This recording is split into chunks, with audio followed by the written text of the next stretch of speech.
Hello বন্ধুরা, welcome back to my channel. আশা করছি সবাই খুব ভালো আছেন, আমিও ভীষণ ভালো আছি। তো তার আগেই বলে রাখি সবাইকে ঈদ মোবারক। সবাই ভালো থাকুন, সুস্থ থাকুন। তো আজকের অনেক দিন পর আমি একটা রান্নার ভিডিও নিয়ে চলে এসেছি। এই যে দেখতে পাচ্ছেন, এটা দেশি মুরগির মাংস রান্না। তো চলুন দেখে নেওয়া যাক। এখানে নিয়েছি 1.5 কেজি মাংস, ছাল সমেত আছে। ছাল সমেত দেশি মুরগির রান্নাটা একটু বেশি টেস্টি লাগে, তাই ছাল সমেত মাংসটাকে ধুয়ে নিয়েছি। এখানে কয়েকটা পেঁয়াজ কুচে নিয়েছি, তার সঙ্গে 3টে পেঁয়াজ গোটা নিয়েছি, আর একটা টমেটো কুচি। আর এখানে এই আদা বাটা, আর এখানে রসুন বাটা, এগুলো আগে থেকেই বেটে রেখে দেওয়া হয় ফ্রিজে। এখানে কড়াই তেল দিয়েছি, তেলটা গরম হলে এবার আলুগুলোকে ভেজে নেব।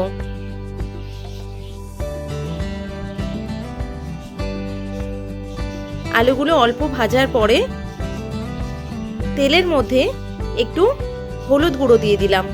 হলুদ গুঁড়ো দিয়ে দিলে আলুগুলো খুব সুন্দর লাল রং হয়। আলুগুলো ভাজা হয়ে এসছে, এবার আলুগুলোকে তুলে নেব।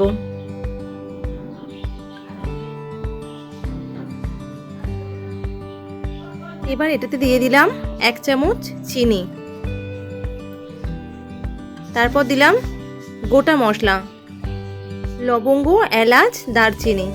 তারপর পেঁয়াজ কুচিগুলো দিয়ে দিলাম, টমেটোটা দিয়ে দিলাম। এবার তেলে এগুলো একটু ভেজে নেব।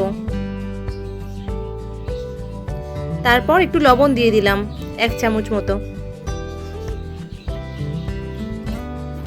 পেঁয়াজটা একটু লাল লাল হয়ে এসছে, এটাতে দিয়ে দিলাম 2 টেবিল চামচ রসুন বাটা।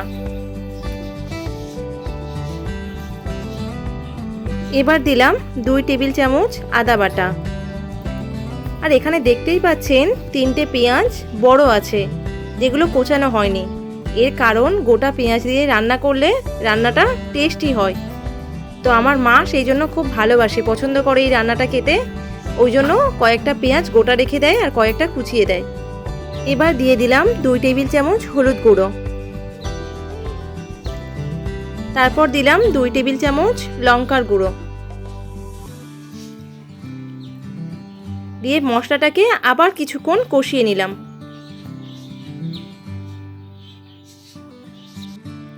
মশলাটা ভালোভাবে কষার জন্য একটু জল দিলাম সামান্য পরিমাণে। তার উপর দিলাম ধনে গুঁড়ো 2 চামচ। এটাকে আবার একটু ভালোভাবে কিছুক্ষণ কষে নিতে হবে। মশলা যত বেশিক্ষণ ধরে কষা হবে তত বেশি রান্না সুস্বাদু হবে। আবার একটু সামান্য জল দিলাম, দিয়ে আবার কিছুক্ষণ কষে নেব।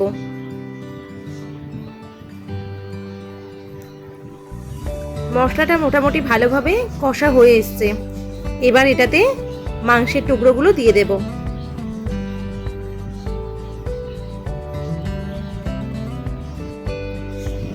এবার মাংসটাকে মশলার সাথে ভালোভাবে কষে নেব। মাংসটা অনেকক্ষণ ধরেই কষবো, কারণ এটা দেশি মুরগি তো সিদ্ধ হতে একটু টাইম লাগে, তাই অনেকক্ষণ ধরে মাংসটাকে কষে নেব।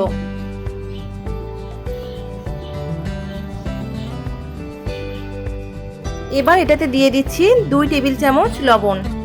তবে লবণটা স্বাদ অনুসারে যাদের যেমন প্রয়োজন তারা তেমন দিতে পারেন। দিয়ে আবার কিছুক্ষণ মাংসটাকে কষে নেব।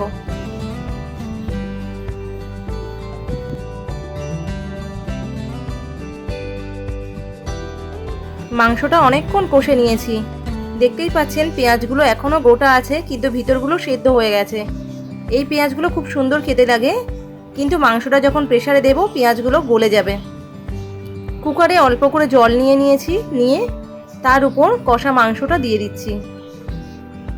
কারণ কুকারে সিদ্ধ করলে তবে মাংসটা খুব সুন্দর সিদ্ধ হবে ও খুব দারুণ টেস্টি লাগবে খেতে। মাংসগুলো দিয়ে আবার সামান্য পরিমাণে জল দিলাম, দিয়ে ভাজা আলুগুলো দিয়ে দিলাম,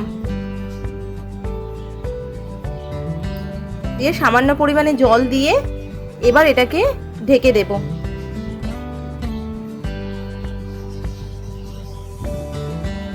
এটা 6টা সিটি পড়া পর্যন্ত অপেক্ষা করব। এবার কুকারটা নামিয়ে নিলাম, সেদ্ধ হয়ে গেছে মাংস। আমাদের রান্না রেডি। এবার এটাতে দিয়ে দিলাম 2 টেবিল চামচ গরম মশলা,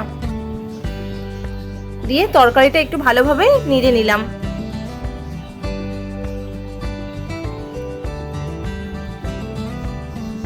তৈরি হয়ে গেছে আমাদের দেশি মুরগির মাংস রান্না।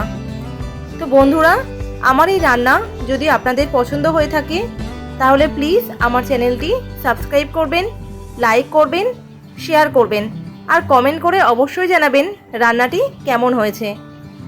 আমার ভিডিওটি সম্পূর্ণ দেখার জন্য ধন্যবাদ।